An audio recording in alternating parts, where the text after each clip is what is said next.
이스라엘의 왕 르말야의 아들 베가 제2년에 유다 왕 우시아의 아들 요담이 왕이 되니 나이가 25세라 예루살렘에서 16년간 다스리니라. 그의 어머니의 이름은 여루사라 사독의 딸이더라. 요담이 그의 아버지 우시아의 모든 행위대로 여호와께서 보시기에 정직히 행하였으나 오직 산당을 제거하지 아니하였으므로 백성이 여전히 그 산당에서 제사를 드리며 분향하였더라.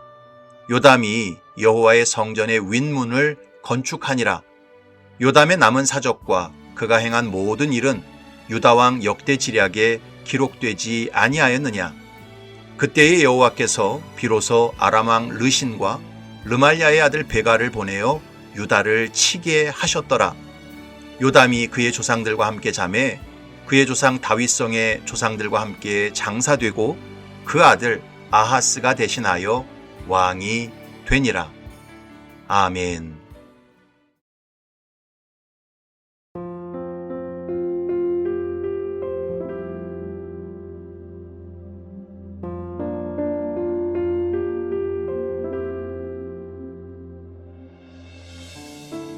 열왕기서를 읽어보면 하나님께서 북이스라엘 왕들의 죄를 측정하는 기준은 느밧의 아들 여로보암의 죄를 따라갔느냐, 이것이 기준이었고, 남유다 왕들의 죄를 측정하는 기준은 산당 제사를 허용했느냐, 이것이 기준이었습니다.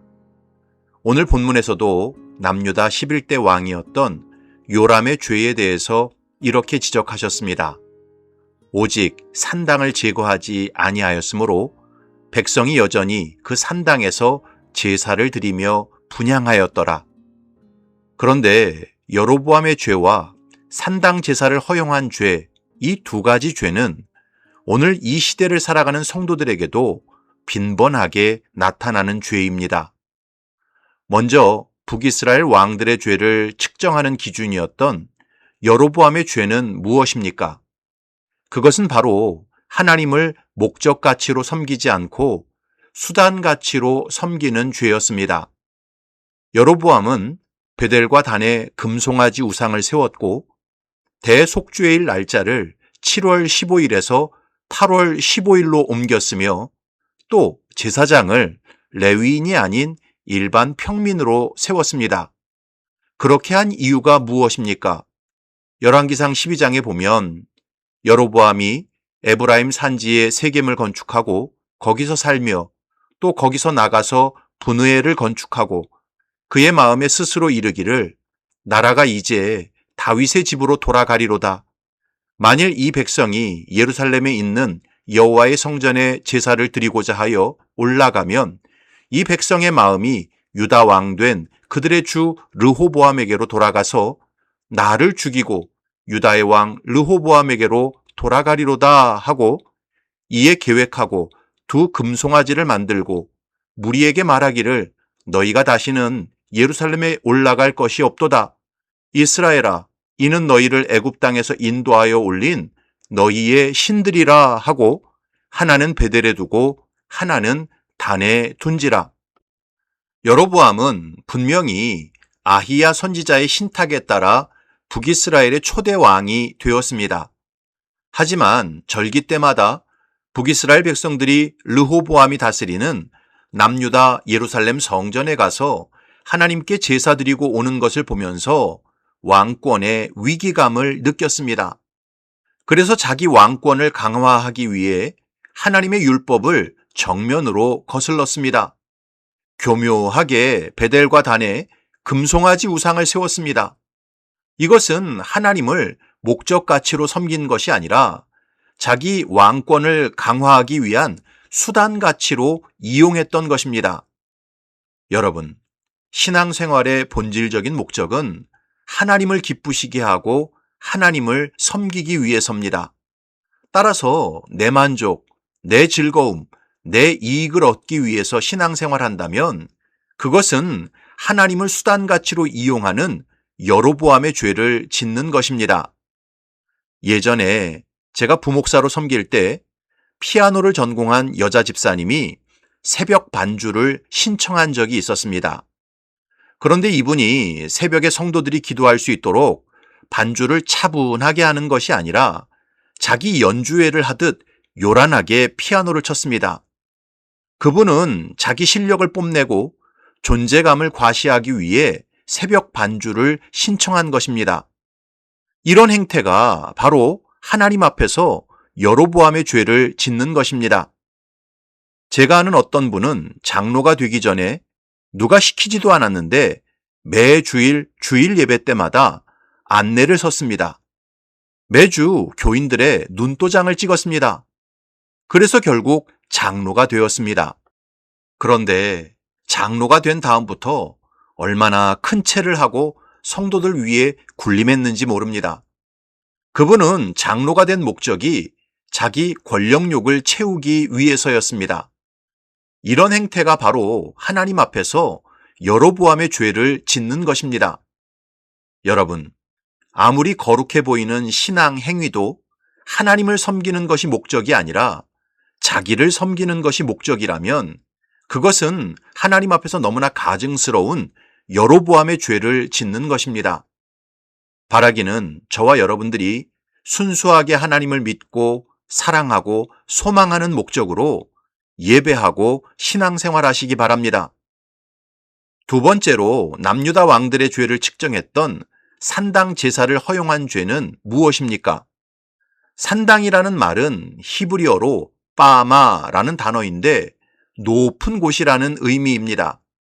그래서 이스라엘 민족이 가나안 땅에 들어오기 전부터 원 거주민이었던 가나안 족속은 이 산당이 세워진 장소에 자기들의 신전을 세웠습니다. 그러니까 산당이 세워진 자리는 대부분 가나안 족속이 자기들의 우상을 예배했던 장소였습니다. 그런데 이스라엘 백성들은 광야에서 성막에서 예배를 드렸습니다. 그러다가 가나안 땅에 들어와서 그 성막은 길갈과 실로에 머물게 되었지요. 그래서 한동안 길갈과 실로가 중앙 성소의 기능을 감당했었습니다. 그런데 사사시대 말기 홈니와 비느하스가 법궤를 들고 블레셋 전쟁에 나갔다가 법궤를 빼앗기는 일이 벌어지면서 실로는 중앙 성소의 기능을 잃어버리고 말았습니다. 그래서 솔로몬이 예루살렘 성전을 짓기 전까지 잠깐 합법적으로 산당 제사가 허용되었습니다. 그래서 솔로몬도 기브온 산당에서 일천번제를 드렸던 것입니다. 그러니까 이스라엘 백성들의 산당 제사는 홈니와 비느하스가 법궤를 빼앗긴 때로부터 시작하여 솔로몬이 예루살렘 성전을 짓기 전까지 대략 120년간 중앙 성소가 없었던 시기에 형성되었습니다. 여러분, 120년이면 무려 4세대가 흘러간 시간이었습니다. 산당 제사가 이스라엘 백성들에게 아주 익숙해진 상황이었지요. 그런 상황에서 하나님께서는 율법에 따라 예루살렘 성전이 완성되었으니 이제는 산당에서 제사하지 말고 예루살렘 성전에서 제사하라고 명령하셨습니다. 그런데 이런 하나님의 명령이 이스라엘 백성들 입장에서는 불편했습니다. 왜냐하면 산당은 대부분 동네마다 높은 곳에 하나씩 세워져 있어서 금방 갔다 올 수 있었지만 예루살렘 성전은 몇 날 며칠을 갔다 와야 했기 때문입니다. 불편할 수밖에 없었습니다. 그래서 산당에서 제사하는 행위가 남유다가 멸망할 때까지 사라지지 않았던 것입니다. 그러니까 산당 신앙은 한마디로 하나님의 말씀보다 인간의 편리함을 우선시하는 신앙이었습니다.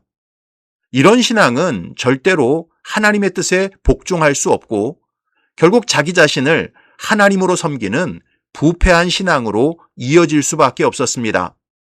그래서 하나님께서 이 산당 제사를 미워하셨던 것입니다. 또한 이 산당 신앙은 하나님의 율법과 전혀 상관이 없는 신앙이었습니다.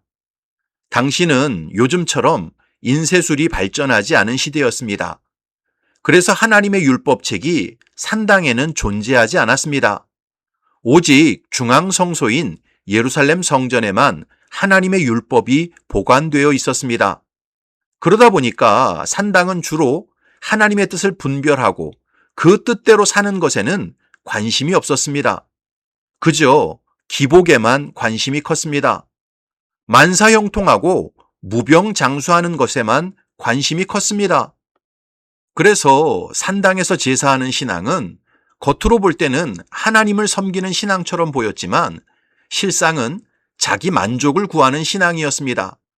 자기 숭배의 신앙이었습니다. 그래서 하나님께서 이 산당 제사를 미워하셨던 것입니다. 그런데 이것은 오늘날도 마찬가지입니다. 참된 기독교 신앙은 하나님의 뜻을 깨닫고 그 뜻대로 살아가는 것입니다.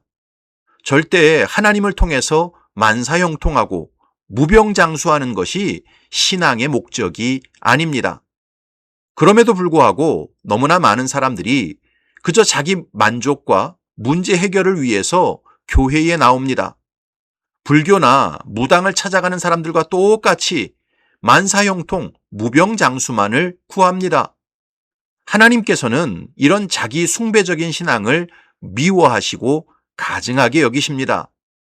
사랑하는 성도 여러분, 여로보암의 죄나 산당 제사를 허용하는 죄나 결국은 하나님을 섬기는 신앙이 아니라 자기 자신을 섬기는 신앙입니다. 심각한 자기 숭배 신앙입니다. 바라기는 저와 여러분들이 하나님께서 너무나 미워하시고 가증하게 여기시는 여로보암의 죄와 산당 제사를 허용하는 죄를 버리시기 바랍니다. 자기 숭배 신앙을 날마다 십자가에 못 박으시기 바랍니다. 도리어 나의 생사 화복의 주관자이신 하나님만을 목적 가치로 섬기고 하나님의 뜻을 온전히 분별하여 바른 길로 나아가는 참된 신앙이 되시기 바랍니다. 그래서 영혼이 잘됨같이 범사가 잘되고 강건한 삶을 살다가 영원한 천국에 들어가는 복된 하나님의 자녀들이 되시기를 주님의 이름으로 축복합니다. 아멘.